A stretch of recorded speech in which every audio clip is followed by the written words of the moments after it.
3 o'clock in the morning, I hear boom, boom, boom, boom. I get up and I go to the door. They say, put your clothes on. Corinthian, four of his friends been shot. Built by the rested, you can't tell me nothing. Built by adversity, led by courage. Everybody doubted me, now everybody proud of me. I swear to God, I'm gonna be everything I wanna be. Built by What's going on, y'all? It's your favorite podcast. Boys from Built by the Red Stick are back in the studio. Ronnie LeDuff. Yes, Lord. Michael Oakley. Yes, Lord. Listen, Get a good look at me. the hair's going off. The last episode. This is the last one. The last Can we have one. a moment of silence for Ronnie? Moment of silence for yeah. Shake him out, man. But it's for a good cause. I respect it. Yes. I respect it. And it's a new beginnings. New beginnings, man. New beginnings. New beginnings. Listen, y'all know the deal. Make sure to subscribe. Make sure to smash the like button, share, comment, engage with us. Shout out to our top tier Patreon members, Blaine. We got 2 Rebeccas in the building. Yes, Lord. We got Mr. Mark. Yes, Lord. I wonder if that's Marky Mark. You think it is? I think that's Marco. You think so? I think so. You know or you think? I know so. Well, say it then. Shout out you, Pops. And then Miss Caitlin, man, we appreciate y'all's support. Remember, y'all can find our Patreon. It's a way to give back to us. We have a couple of tiers, $3, $5, and $10. We got the new $10 tier will encourage early release of the episode. Early.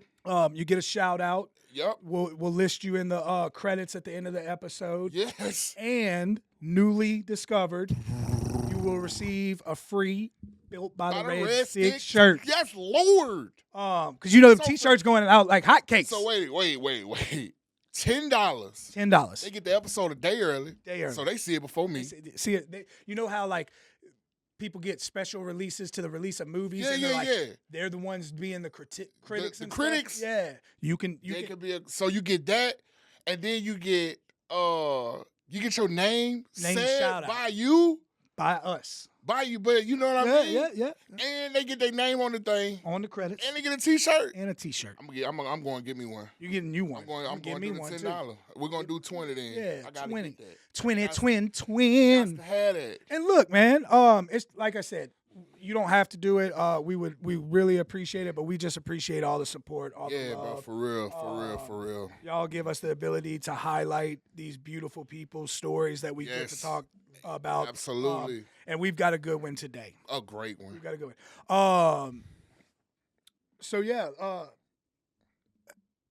You're having a brain fart. I just had a brain fart. You know why? Because you almost threw your kid through a wall. Whoa!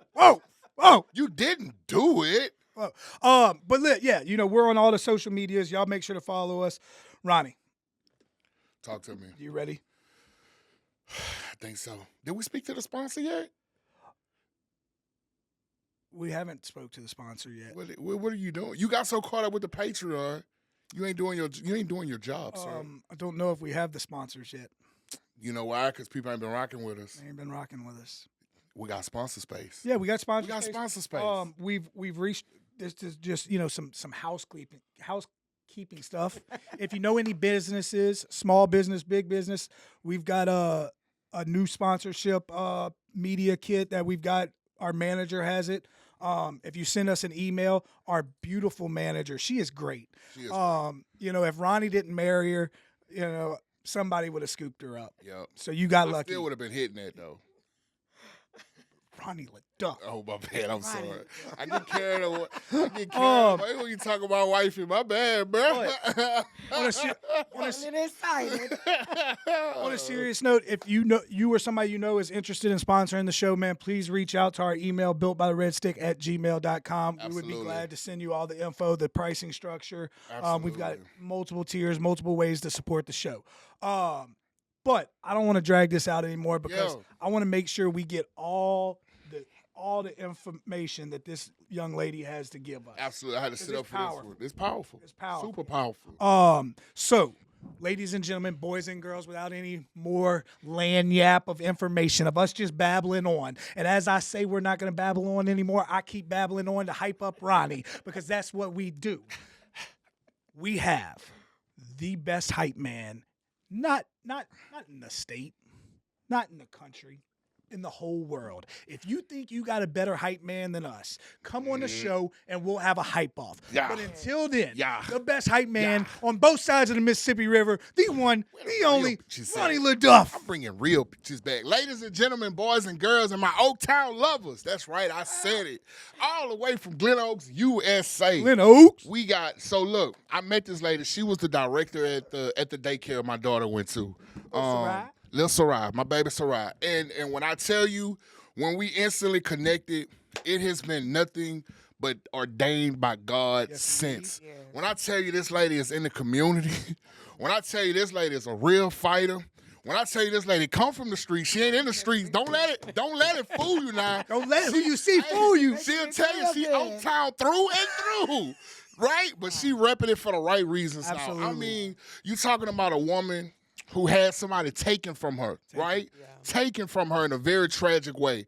Not only did she use that to fuel her movement and let her steps be ordered by God to help other mothers that have went through the same thing, or to help other mothers and families not have to go through the same thing. She is the owner, founder of Families with a Broken Heart. She have an amazing event that I've been privy to be a part of for three years now. This year I wasn't able to make it. I had a work trip. I'm sorry, but I'm gonna make it up to her. It's called Tragedies. Priorities. Tragedy to Triumph. Look it up. You've seen it on the news. I mean, it is just a beautiful thing what this lady has been able Built by the to. Red Stick's It's about. what Built by the Red Stick is Let's about, bring right? hope to the Overcoming Baton Rouge adversity, community. right? Not just using that to be mean and hateful and angry at the world, but saying, you know what, I refuse to let somebody else to deal with this. Or if they did go through it, they don't have to go through it alone, because damn it, I'm with you. That's right. Without further ado, ladies and gentlemen, boys and girls, we have Miss LaShona Mosby in the Built by the Red Stick building. Let's give her a hand. It's been a Nice introduction. hey, you know, Best in the business. And I'm glad to be here. we're glad to have you. Finally, so I told her when I asked her, I was like, I think our platform is big enough now to be able to handle. We had to. Right? We had It was levels. It was levels. So it done reached that level. It's that level where I think we could, we can handle all that power now. Yeah, awesome guys. Yes, ma'am. I love to see the growth. Thank you. Thank you. I love from the time I met you guys. We said in 8 at J. Alexander, Yeah. and I could just remember you guys sitting there, even to gain a couple of pounds. Come on, man. We all He had- trying to lose. We trying to lose it, you Putting on know. the But that's LBs. good weight. Good weight. Good Yes, halfway. indeed. That could Caleb be cooking all that good food, man. It's because I'm a single dad and all I do is eat out. Yeah. So before we get started, tell our listeners a little bit about you, and then we'll dive into what you're doing in the community. You want all of it? Yeah. Whatever you willing to give us. It's your show. We Let's just start from the hosting it. beginning. What you born and raised in Baton Rouge? I was born and raised in Baton Rouge. Had the privilege to live in the Glen Oaks area. I come from a two-parent home. Absolutely. My dad was a colonel in the Army. My mom worked for the state. I'm going to start with me. But, we all choose our own destination in our life, our journey. So I had the privilege of being in the Glen Oaks area, and I chose some paths that wasn't so good. So I became a teenage mother of 3 boys. My first 14, and I'm coming from a good home. Okay. I then had my second child, 16, third child, 18, and at this point, I'm marrying somebody in my mom's living room. And at this point, choosing the wrong path, and they're not living the right path. My children's father, my oldest son, Dad, he was killed in 1995. Lester Troy Yarbrough, many call him Red T. And then after that, I'm married to my husband, my first husband. And at this point, we divorced, and I'm a single mother. I have these young men, and I decide being in the streets wasn't the way. How old were the boys when you got divorced? Oh, they were very young. They had to be like around, they was in their elementary ages. Okay. So, we didn't get along, but we did what we did out of love for our kids. Absolutely. And my first husband actually took on the responsibility for my oldest son. But again, I knew I had to make a change because now I got 3 sons. Right. And how old were you at this time? I'm in my early 20s now. Okay. So I'm like, okay, God, I can't do this. I need to make some changes. At this point, I'm turning my life around. Still not making all the right decisions. It's a process. But it's a process. Yeah, it's a process. But I'm choosing, like, God, I got to do what's right. Right. And the thing about it is, my children's father, they was in the street, and we did not introduce them to the street. But as you know, sometimes their DNA is a little overpowering. Yes. Oh, yes. And so at this point, I'm trying to shield them from what we were doing, being in the street and me not listening to my mom, and now I'm getting a little feedback and I'm getting a little headache back, like you said, that 3-year-old gave me. And I'm getting that headache back. And so now I'm like, okay, my way is I need to turn to God. Yeah. That's what I was raised up in the church. And so I made a decision. I told God, I said, God, I cannot do this alone. I need you to show me my kids. So I made a pact with God. God made a pact with me.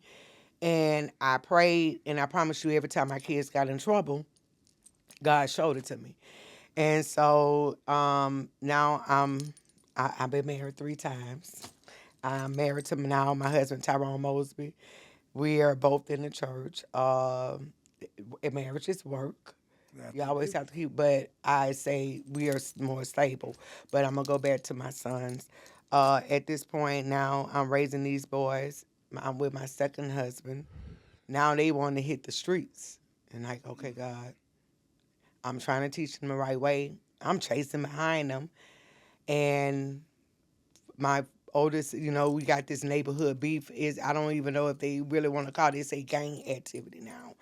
But my sons get into this one side versus another side, and I'm trying to intervene. This is not the way. And, kids at this point, they're trying to pull back and do what they want to do. So the first incident happened where my middle, they went to a teenage club, which was 225. So they go out there, and the prayer warrior I am that day, God showed me. He said, pray. And I'm praying, and me and my middle son, we going head to head. And I'm like, look, y'all need to listen. And God literally showed me, hey, pray for your child. Something's about to happen. 3 o'clock in the morning, I hear boom, boom, boom, boom. I get up, and I go to the door. They say, put your clothes on. Corinthian, 4 friends been shot. And that's my first incident. And I'm like, okay, God, what is this? And when was this? This was when he was, going through trauma for years, but he was 16. Okay. And my oldest had to be around the age of 18.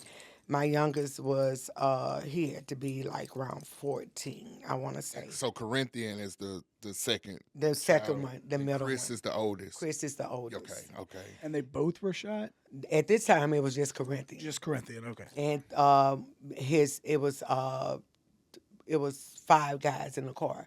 Out of 5, 4 were shot. And so I'm telling everybody to get to the hospital. Me, I'm not wanting to face what am I finna face? Yeah. So I finally make it to the hospital, which at the time was Earl K. Long. And when I get there, I'm knowing this bad. I mean, the hospital cover, and I go in the back, and my son hooked up, and they done called a special surgeon in. He can't say anything, but he's trying to tell me, Mom, I'm sorry, because we done had an incident. And then me, the mother I am, I say, do what I taught you to do, pray. So, being short story, he went in, they performed surgery. He was hit with a 45. It ricocheted up, came up. He went in ICU. That was his first shooting. And so at that point, he tried to turn around, but that's where the drug abuse came in. He was introduced to lower tabs at the hospital. Yeah, of course. So now I've dealt with depression. I done been shot. I'm dealing with some learning disabilities all my life. My mama fighting for me. Now I get these lower tabs. They making me feel good. Making me feel normal. And me not knowing. So I'm going to speed it up a little bit. He goes through, finding out he popping lower tabs. He popping 10 or more, and it's getting increasing. And, after a point of popping so many lower tabs, it escalates. It gotta escalate, yes, sir. He never got into the heavy drugs, but it got into the Roxys and all of that. And so, being the mother I am, God started telling me, hey, you fighting against them, that's not the way. You're going to have to stay humble, have compassion. So I welcome him in to come and tell me anything. So when he would go through withdrawals, I would go through it with him. I started educating myself. I would reach out to people that was going through, and that's how it all started. Absolutely. So during that time, obviously, the moments like that, like the adversity faces, a lot of people, it's easy to give up, or not necessarily give up, but you hear so many stories about people getting angry with God. Mm-hmm. Why me? Why am I going through this? Why my family? Why my middle boy? What do you think persevered you to stay with the faith and continue to seek God's blessings upon your life? My upbringing, and I just, from everything I had went through previous, I would run to God. I never ran away. I ran to God. I guess you want to say I was like David. So I would run to God and I would just cry out to God. And even through the trying times, he would always answer and give me comfort. So I really believe that at this point somewhere, I think I knew that God was using my life and my children, because I can remember when Corinth was born, a lady said he was special. And I didn't understand what special meant at the time. Now I do, because Corinthian's name's still being used, Absolutely. Though I have lost them down the line. We'll get to that. Yep. So let's start. What were some of the things that you were trying to? Because my mama, I'm the middle of three. I'm the middle of three boys, and I was a hard-headed boy.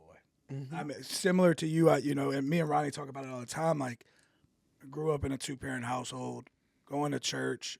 My parents worked extremely hard to be able to give us a blessed life and everything, but I still chose to drift away. Mm-hmm. And so what are some of the things that you use to connect with your children as you could see them drifting away? Because I think a lot of parents throw their hands up and we'll probably get into what you do with families and stuff, but a lot of parents just throw their hands up and say, oh well, I don't know what to do. I don't want to deal with you. Go do what you want to do. Yep. One of them, I became the neighborhood mom. Okay. So I reached the ones that nobody wanted to reach. I would go in the street. I built a connection not just with my kids, but some of the young men in the community. Absolutely. Like, they were getting in trouble, but they knew Big Chris mama and Corinne mama prayed. And so I had to think about, I opened those doors as a young woman, and their dad opened the door. So we had to be the ones. I had to be the one to close the door, and the only way I could close it through prayer. Absolutely. And turning to God and trusting him through the impossible, the unthinkable. So, I watched God do the work in Corinthians. Like, when Corinth was shot at 16, the doctors came and said no one ever lived with that type of wounds. Telling now with a 45? Yeah, it was a 45, crazy. Yeah. And I can remember going on a parking lot. I could not even, I believe in God in my language, and people. That's why I tell people I'm not easily moved, because I encounter God. And when I got born again and God gave me the baptism of the Holy Spirit, I literally went on the parking lot and I said, God, I forgive who did this. And I can remember seeing the death angel coming. And I said, God, save my child. If you save him, I'll live for you. I'll witness you. I'll go into church, and every time I enter into the church, I will worship you. And to this day, though I lost him years later, I still do that. Absolutely. So did the shooting scare him anyway? Like, did he start moving different? Okay. Oh yeah, definitely. So did he start trying to get a relationship with God as well? Definitely. God was his run too, but that battle, that monkey on the back. I'm already knowing. Yeah, that monkey on the back. And a lot of people don't even hear this side of it. They hear when I talk at events, the part they all three was shot. Yeah. We'll get to that. But he believed in mama. I can remember when he got shot and killed, I went in the neighborhood, and one of the ladies said, I finally get to meet you. And she said, Corinne felt like you could pray heaven down, because he's seen prayer work. And when he would go through withdrawals and the throwing up, and we didn't have the suboxone strips and all of that, we would buy. Yeah. I would pray. So you would buy for them off the streets? Oh, yeah. That's what I'm talking about. Oh, yeah. Hey. Oh, yeah. That's what I'm talking about. Oh, yeah. I need that. Yeah. I had to do what I had to do for my child. I was a mother right. for real. No judgment here. No, None at all. And if you got something to say in the comments, say it. We're going to ignore you. Right? That's what I'm talking about. I did because I educated myself as a mother. Yes. A mother is, when I say a mother gonna do whatever they have to do to see their child not hurt. When you see your child go through addiction, that's the worst of the worst. No joke. And if my mama knew about it, I promise she would have done the same. And we would pray. And not only that, other people that was going through addiction as well, he would say, Mama, they need you to pray.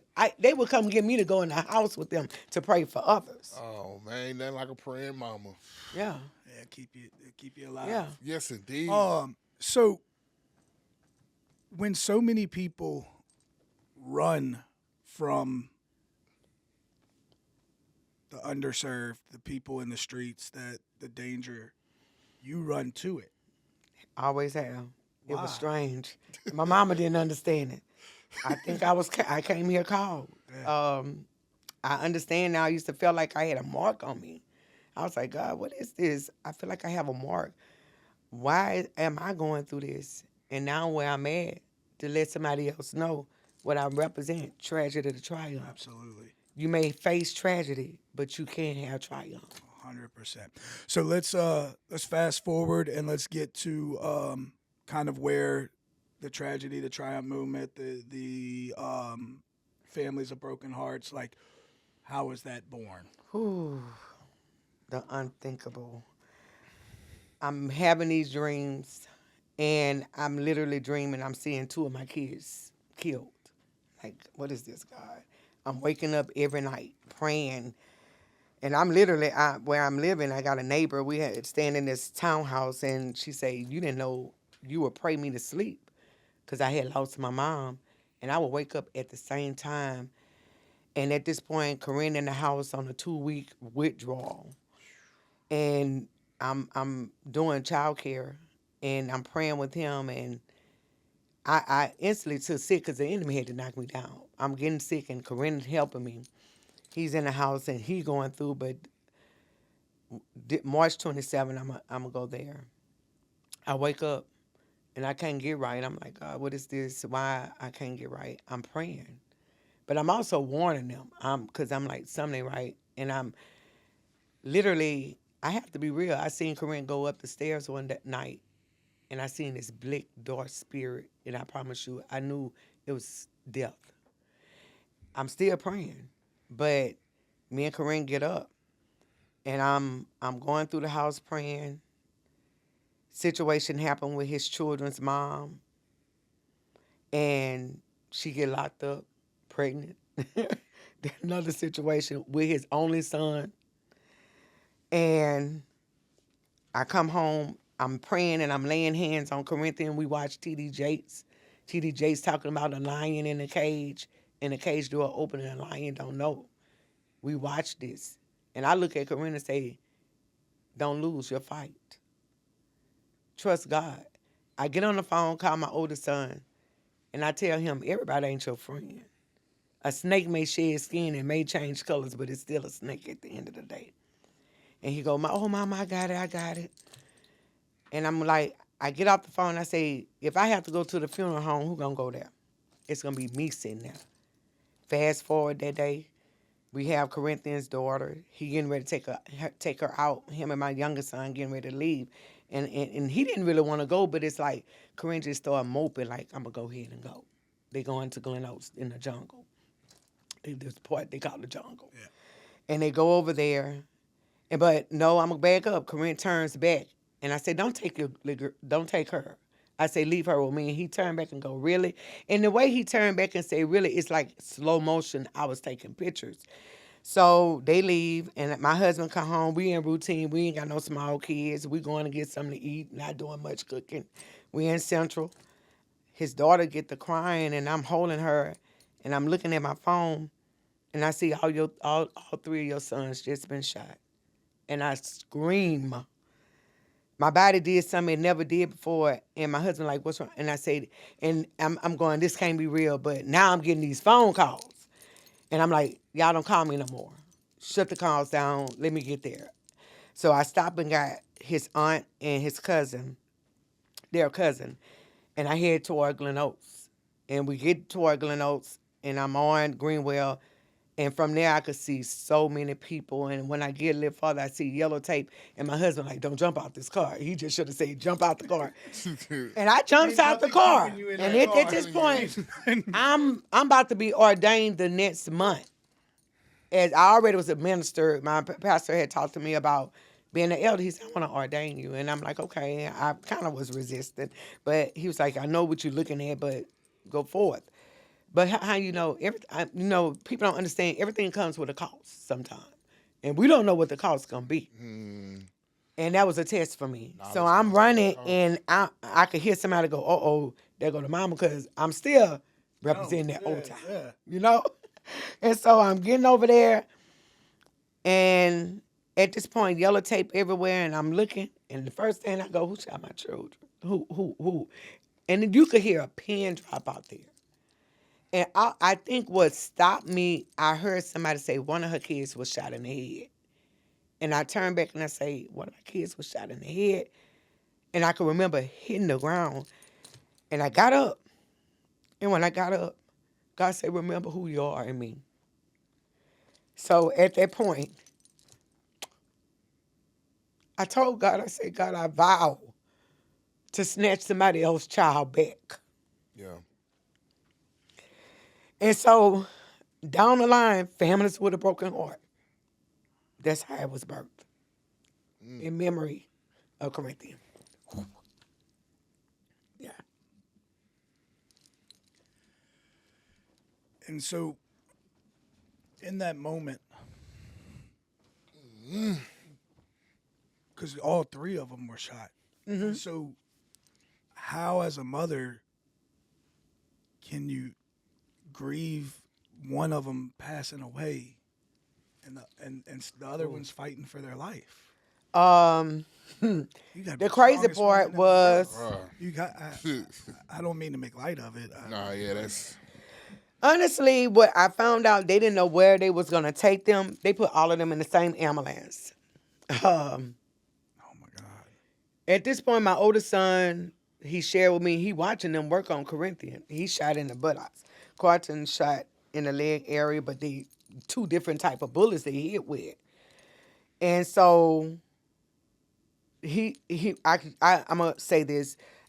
I get there and I'm going, and they trying to figure out. I'm still here, and they confused because you got this 3 young men shot.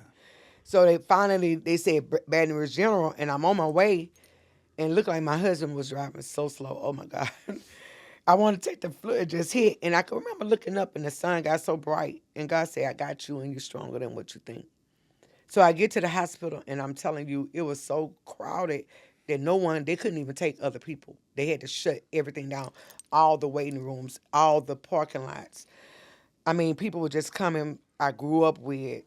I mean, I'm just seeing so many different people. My family, my church family. And finally, I get to the back, I see 2. And Chris crying, he said, Mama, I did what you taught me to do. I prayed, Mama, I prayed. And Carton crying, and they working them up. I don't see Corinthian. So I go back out. Chris still not saying, and I'm going back out. Doctors bring me in the room. And when they bring me in the room, me and my mom sitting there, and they say Corinthian didn't make it. And at this point, I'm still praying for other people. I done fell out. I'm in a wheelchair. And I'm praying for them. It's like another strength came upon me at that point. It didn't hit me till I went home. And we all in my mom's house, and the house so quiet. And it's like nobody could hear me. And I end up on the floor, and I said, God, I ain't going to never see my child again. Mm-hmm. And so, from all the chaos of that day, and then obviously there's I mean it's not an overnight matter, right? So it's like everything's going on. Yeah. What was your mental health, your faith, your all of that in the following months? Like, was it directly to I got to get to work and stop the violence, or is it losing yourself and then refinding your purpose? Because I was in ministry, it saved me. I don't think if I was in ministry, I wouldn't have been saved, or I would have not been able to tell the young men, hey, or the young men that I knew that wanted to retaliate. Vengeance is mine, say the Lord. Um, I was going through a process. I was waking up. I didn't feel nothing. I think I was functioning. I went right back into running my center in my house. I went right back to ministry. To one day, I ended up on the floor screaming, and I had kids around me, like laying on me. I said, I can't. I need to see a therapist. I go to the therapist because my husband, is different because he not understanding. And the therapist tell my husband, she not crazy. Listen to her story. So at this point, after everybody hearing it, they start calling me to speak. So I would go speak. Then for a while, it's like I kind of shut down. Because you have these high and lows, grief coming like that. Absolutely. So I'm waking up, trying to go to work. I decide I'm gonna go back to work. I'm crying, going in the job. Good morning, putting that good morning face on. But this thorn is still in my side. So down the line, what really triggered everything was now my nephew, which is like my nephew, my son and him so close, he gets killed. G-Money. And I'm talking about every day in my house. And, they riding. He go his way. They meet up at night. Pictures, you could see it. And so now he get killed. I'm finding out something that I've been paying attention, but I was overlooking for a minute. My oldest son addicted to drugs. He's trying to find a coping mechanism. And for a minute, he was in the wrong lifestyle. But you ever heard, don't get high on your own supply? Yep. And so now, I never paid attention to that rule. Yeah. now I'm okay, wait a minute, God. Now my son on drugs. And he's a functioning, to me, I call it functioning addict. Because you don't want to face it right now, that I have a problem. So it's worsening and it's getting worse. And now you developing health issues. And now I'm reaching out to Ronnie. I need Ronnie to come help me. I'm reaching out to now meet William Poole. They both coming and they helping. And William, I'm putting them in treatment centers. I'm doing what I'm supposed to do as a mother, going to the corner office. Look, he's threatening to kill himself. And he got mental issues. Yeah. And they picking him up. And I'm fighting. I'm like, and then not only I'm fighting for him, I got a couple more around him. They coming to me and they seeking help in prayer. And so now it's turned up. God, I got to do something. What can I do? So I realized on this journey, you can't save the majority, but if you save one, it's enough. And that matters. Oof. Boy, did you ever curse God? Never. Not one time. Not one. And then I lost my oldest son dad in 1995, and I almost lost my mind behind it. Yeah. And not one time I was David. It's like I'm only sitting here, God, because of you. Yes, I almost lost my mind, but because of you, I'm still standing. You're still triumphing. Yes, I think I really operated, and it's not on my own will and strength. That's what that long suffering. It stepped in. So, and I don't know the whole story. So, if you don't want to answer this question, it's fine. Did they ever catch the people or person who killed Corinthian? It was rumors. Honestly, my son got into it with another friend, and without I'm gonna go around it a little bit, you know, without calling names or anything. And it was a childhood friend. They made a bet over a game, and the incident happened. Um, some other people came on the scene, and they didn't actually get the shooting, but I did get a video of my kids shot up. So you showed me this video, and I didn't think you was gonna bring that up, and that has got to be. It was not during the time, of course, but it was the action after. Right. I literally could see Corinthian shot in the head. That has got to be the most grueling thing to be like, because you know how some people be like, wish they could see their loved one again. Mm-hmm. You have that opportunity, but not in a way like you would want to. Yeah, and I used to be able to look at it, but now I can't. But I will say this. Because of my call in ministry, I felt like I was really being an example. Am I going to forgive or I'm not going to forgive? Yeah, absolutely. And that's kind of where the question it was, because I didn't know if there was a court proceeding to where, you know, you had. I didn't care if they did. At that point, I felt, God, you do what you do. Absolutely. If the police or law enforcement or this case is never solved, it's in your hands. And it's almost like what you told Chris on the phone that day was meant for Corinthian. Uh-huh. A snake may shed its skin and change color, but he's still a snake. Mm-hmm.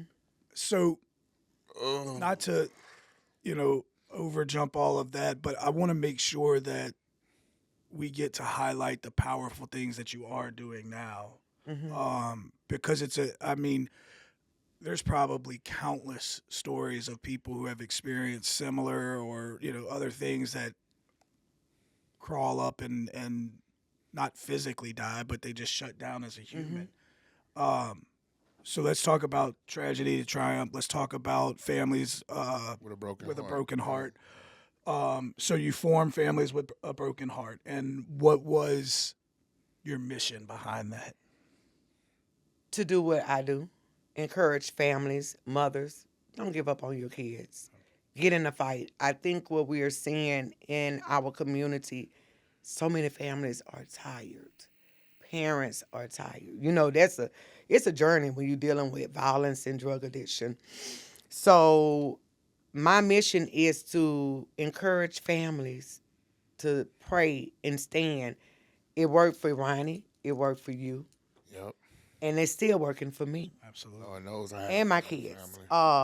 So my thing is to encourage, but also to let the younger generation see the pain of violence, and even the older, the drug addiction, what it does. I felt like I was doing the dope.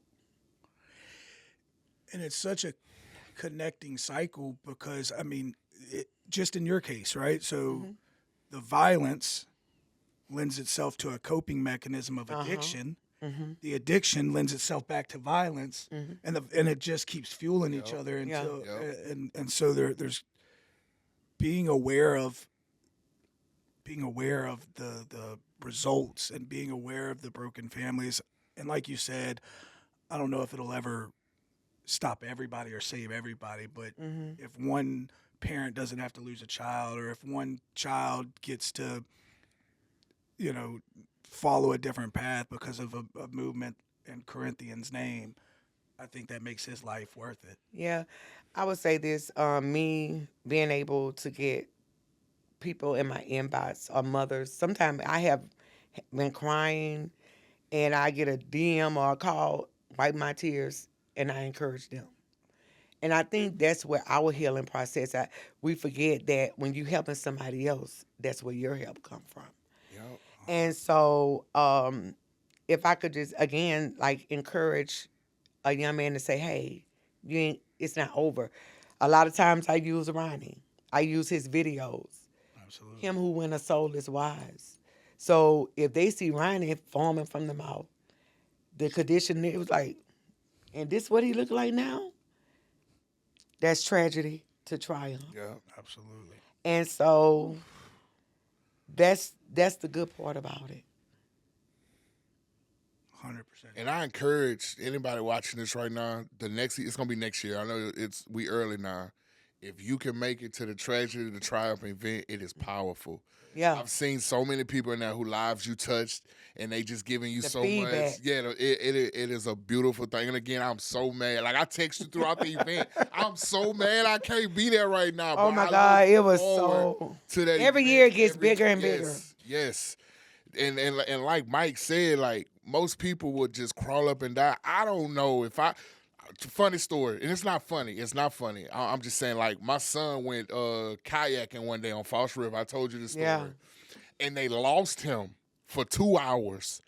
And I didn't know nothing else, but they could not find him. When I tell you I couldn't function, Right. like my friend, they laugh at me now because he's okay. I couldn't breathe.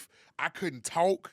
Like Kayla couldn't console me, and all I know is they couldn't find him for 2 hours. Right. I hopped in my car, was doing 120 in a little Corolla all the way to New Roads. By the time I got to Zachary, it's like, okay, we found him. If I walk into the living room and my 3-year-old's hiding under the blanket and I can't see him right You know away, what I mean? I lose. Yeah. So I can't imagine.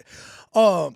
And thinking that's about another that day, thing but that too. was- And what was so crazy about that is when I lost Corinthian, we had just found out Corinth was having a son, and he was so excited.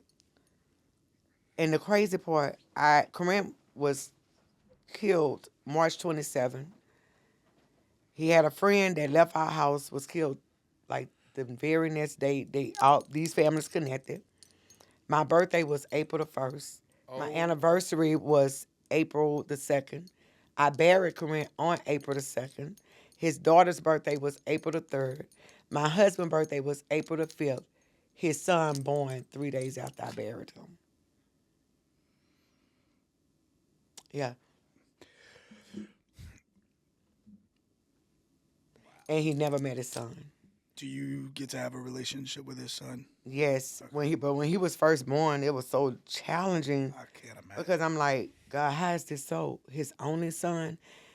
And that's what sometimes just his FaceTime, and when he called me and he give me that look, he looked just like his dad. I just melt in the inside because it's like, God, thank you for giving me that seed. Absolutely. And how's the daughter? You say you had a daughter too. Daughters. It's daughter. 4. He had one on the way and 3 before. Yeah. Okay. 2 of his daughters end up seeing psychiatrists. I was just finna ask. Okay.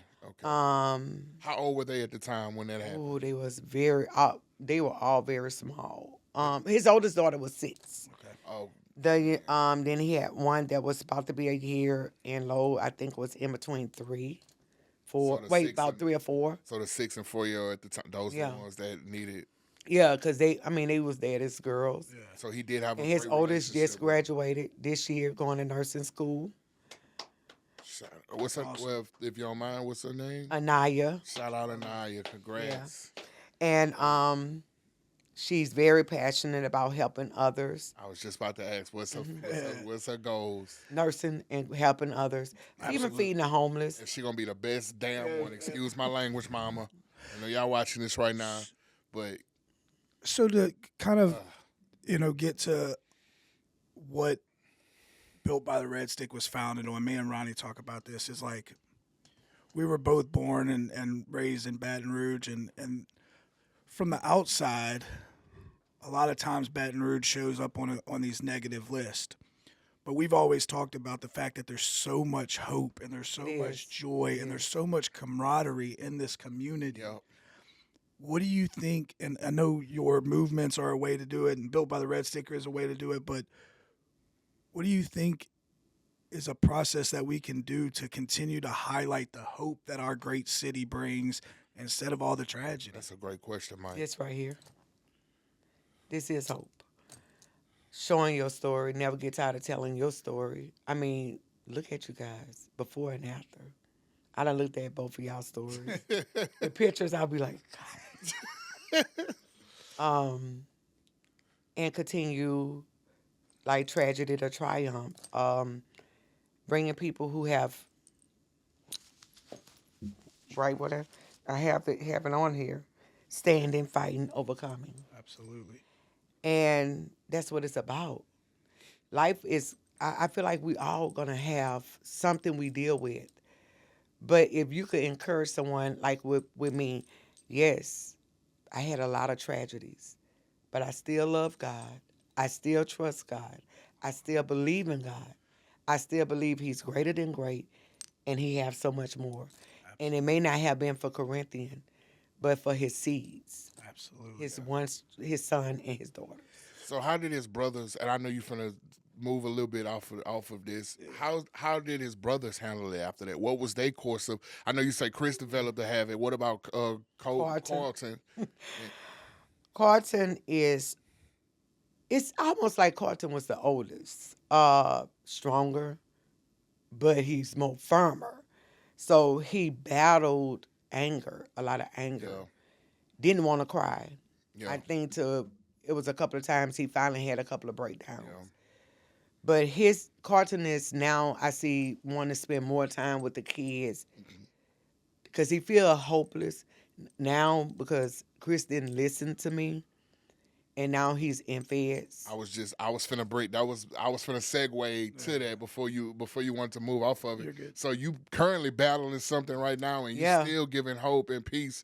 I see y'all FaceTime calls you post online. Yeah. Chris, we praying for you, bro. Look, my number the same, man. If you see this, but you don't know, like he is it gonna be time? Is he gonna have a chance? He basically told me, because of the drugs, he couldn't hear or see. Now he's like, I'm in confinement. I hear, because the situation was not what he was before. Right. So now it's like, basically like street term. I'm going to take my lick. Yeah. I'm going to take my lick. God gonna sit you down and protect you, though. He'll sit you down. I'm taking my lick, and now I could say, I'm sorry. Yeah. He apologized. I'm sorry for putting you through. I put you through. Because I was like, God, I ain't asked for all of this. But why not me? He looked good, too. I seen the pictures. Yeah. He looked good, lost over right? 100. Yeah. Just, I keep telling him, even in there, don't become a product of your environment. Right. Because what's happening, if you don't never reform the mind, you'll never reform your soul. Absolutely. It's reforming the mind. And that's why I think a lot of us is missing it. Even for me, I have to tell myself, do something 21 days straight. And when you do it 21 days straight, you'll see change in your life. 100%. Even my strength. Yeah, this day I started telling myself, I'm strong. The joy of the Lord is my strength. Yes, it is. I find something to be encouraged. I take time for myself and set boundaries now and watch a movie. And pat myself on the back with small steps. Yeah. So when the dust settled, when all the applause stopped from your beautiful event, when the phone not ringing, the DMs not going off, and it's just you alone and with your thoughts, what's your go-to other than praying to God? I know He your strength. I know He your savior, but simple things. Back then, I say I did too much, but me and my husband doing ice cream snowballs in the car, spending time with my mom, my family. Got you. Laying in the bed, light a candle, watching Hallmark. Sometimes I just love good Hallmark. Yeah. You gotta love good. Taking a deep breath and saying, "Thank you, Yeah. thank you, Lord." Just Shout out to enjoying Mr. simple. Mosby, too. I think sometimes we overlook the simple Absolutely. Yeah. and looking at your family and saying, "Well, I'm not there right now." So those moments, my job, I love working with kids. I'm working with kids. Sometimes people don't understand why I work with kids and do what I do, hugging on them, because you never know what a child is Never going know what through. they're going through. You can have Sarai back. Yeah, You got that. It's yours. yeah. So, a couple of final things before we finish up. What's next? Continue to encourage the young people. My book, Okay. I have the first one. I have it written, but Is getting this it. breaking news? We love breaking news. We love Breaking news. it. Love breaking news. news. I have to get it out there. Take the steps to put it out there, but Well, definitely a book. When it gets published, you come back and we'll Yo, advertise the hell out of it. absolutely. What's the name of the book? You got a name yet? I can't say it. You can't say it. We can't we drop that yet. We Can't drop almost that yet. had it. Yeah. Gotta wait till the copyrights come back. I got you. So before I get to the last, But also working in wherever. I feel like if God sent me somewhere to witness, and I wanted to share this earlier, literally, I could meet someone or someone could call me and say, I need help. And I promise you, I'm on Ronnie payroll. And he gonna answer, what's up, Miss LaShona? He gonna answer. I have somebody that need help. And I mean, And he I gonna done get had it. some that went through him. Oh, yeah. He gonna get it to him. And I thank him for that. Yeah, So I'm here. before we get to the last thing, there's something that you said that I want to make sure that we highlight, because I think it's like super important in hope and in overcoming. And you talked about the moment your 3 boys were shot and you went to the hospital, and you said you wouldn't have made it through without family and your church family. And it brought me back to the saying, when you're raising kids, it takes a village. Yup. But it also, as we grow and battle these things, we're not meant to be alone. Yep. It takes a village for us to support. And so Yeah. I just want to commend you and tell you thank you for helping create a positive village in our community. And I'm blessed to have you as a part of my village. Yup. And our last thing that we always want to do, if somebody's hearing your story right now and touched by it, or struggling, or looking to reach out, what's some words of inspiration you would leave them with? It's in the moments of being broken. Trust God. We have this thing where we feel like, oh, I got to get it together. I got to have it together. No, my together was when I was screaming, God help me. And I found that he was that help. It's why you doing the drugs. I need your help. This is too big for me. And God will help you. It's almost like He don't being make a treatment, and being real with God. Stop trying, thou art, no, I'm mad. Yeah. I'm mad as hell, God. I'm tired. And so, being that David, if you know David, went through Peter, those people in the Bible that you feel like it's just a story, I identify with them. And it helped me on my journey. And so when I'm talking to some young men or some young woman, the young ladies, I tell them, talk to God like I'm talking to you. Invite him in the room. And the thing about it, if you don't know, say, show me you. Yeah.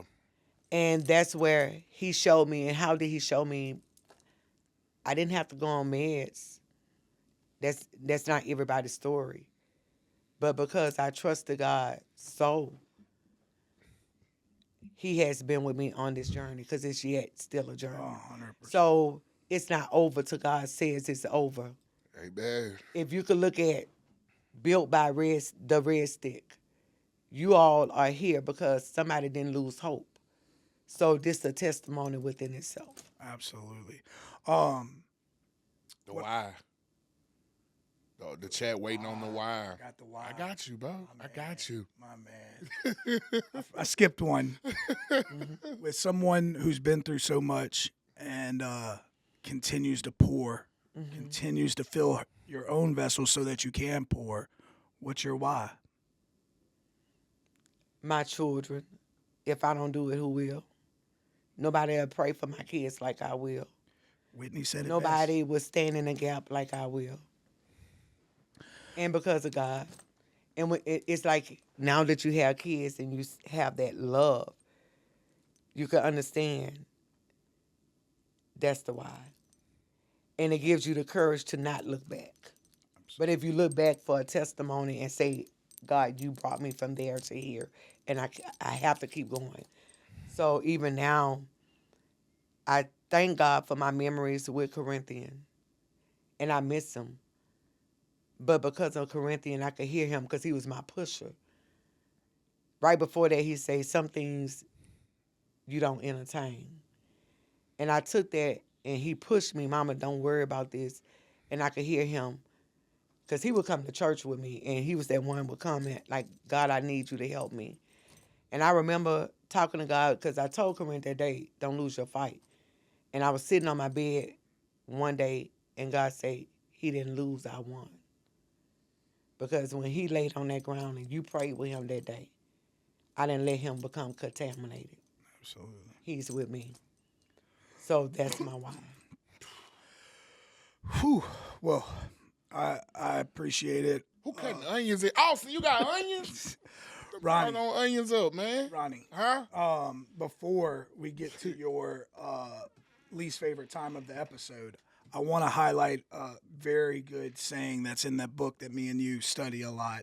And it says, God don't make too hard of terms for those who earnestly seek him. Yep. It don't matter if it's in your worst of times or in your best of times, God will always prevail. Unfortunately, though, I hate to do it because I could go on for hours on this episode, but we have come to your least favorite time. I gotta let it go. I don't know how many times I can hold back. You know what I'm saying? About to mess my shirt up. Yeah.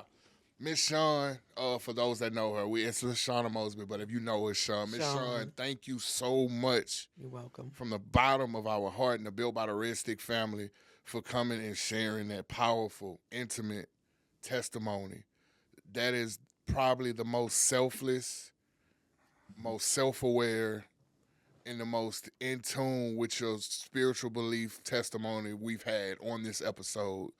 Because like Mike said hundreds of times, I said, you had every reason to just be a bitter mom, F the community. I hate this city. This city took my son. I'm moving away. But you didn't. You dug in. And the epitome of what Built by the Red Stick is built. All the evil and harm that's done, you want to stay in that community and bring hope and health and peace and change to your community. We commend you for that. It's no words that will give you the props that you deserve. 100%. You already know you one of God's favorites because he's shown you, so I ain't even got to tell you. And I just pray he continue to open up the windows of heaven and pour upon you abundant of blessings to you and your family. We here whenever you need us. You know that. We always one call away. I'm showing up. Okay, Mike. Unless I got a work trip. Mike, he better not. He better not. His schedule's a little more manageable. But you know where to find us. Whenever you need to come on here, you always got a chair. Shout out again to our Patreon people. Indeed. Blaine, Rebecca, Mark O, Caitlin. We appreciate y'all. Where can the people find Miss Shawn? I was just getting to that. Miss Shawn, where can our beautiful people find you if they are struggling or need some help, need somebody to talk to, want to come visit your church? Oh, well, I go to New Life Christian Center under the leadership of Apostle Rodney D. Robertson, and I'm associate pastor there, part of the leadership team. But also I'm on Facebook. Absolutely. LaShona Mosby. LaShona D. Mosby. Is it LaShona D? Is it? It might be LaShona D. Mosby. I could be wrong. But I'm also on Families with a Broken Heart. Yes. I have that as well. You could DM me, Instagram, and also, like I say, if you DM me or leave your number, you can reach me. If I had a card, I'd be able to give it to them. It's just LaShona Mosby, and then in parentheses, it's LaShona D. Mosley. I knew I seen a D in there. And you're on TikTok as well. Yes, LaShona Mosby. LaShona Mosby everywhere. You Yeah. hear TikTok, Instagram, Facebook, LaShona Mosby, Families with a Broken Heart. Instagram is designed for greatness. Yes, I did. Yes. I did know that. Instagram, Designed for Greatness. TikTok, Facebook, LaShona Mosby. Families with a Broken Heart as well on Facebook. Yes. Tragedy to Triumph. Be looking out for this opportunity to attend this event next year. I promise you don't want to miss it. She have all kind of vendors there for resources for mental health, substance abuse. And we do it. We getting ready to do more stuff. Yeah. You even had the news there this year. Yeah, you it was there last year. They were. I don't remember them being. It was on the news. I did an interview with the news. I'm so sorry. I'm sorry. They was there. I did an interview. Yeah. You My God. It's so much, y'all. It's so much she got going on. It's all great stuff. Be a face in the place. Like my mama always tell me, be a face in the place. So if you or somebody you know is struggling with drug, alcohol abuse, mental health crisis, lost a kid, feel like you're losing your kids to the street, please reach out to us. We are constantly dedicated week in and week out to bringing y'all raw, real content. We're bringing y'all suitable resources. We want to make sure we continue to help our community. Like we always say, we are real people with real issues that really want to help you find a solution. You can find us at builtbytheredstick.com. You can find us at builtbytheredstick@gmail.com to leave a message, or if you're struggling or want to come on the episode. And you can find us on all platforms: Facebook, TikTok, Instagram, Kick, Twitch, Patreon, Built by the Red Stick. YouTube, especially YouTube. Do not forget, like, share, subscribe, engage. Like, share, subscribe, engage. We appreciate y'all. We love y'all. We see y'all. Allow us to love y'all until you can learn to love yourself. Until then, we'll be back at the same time, at the same place, with the same producer. Built by the Red Stick, built by adversity, led by courage. we love y'all. Built by the Red Stick, you can't tell me nothing.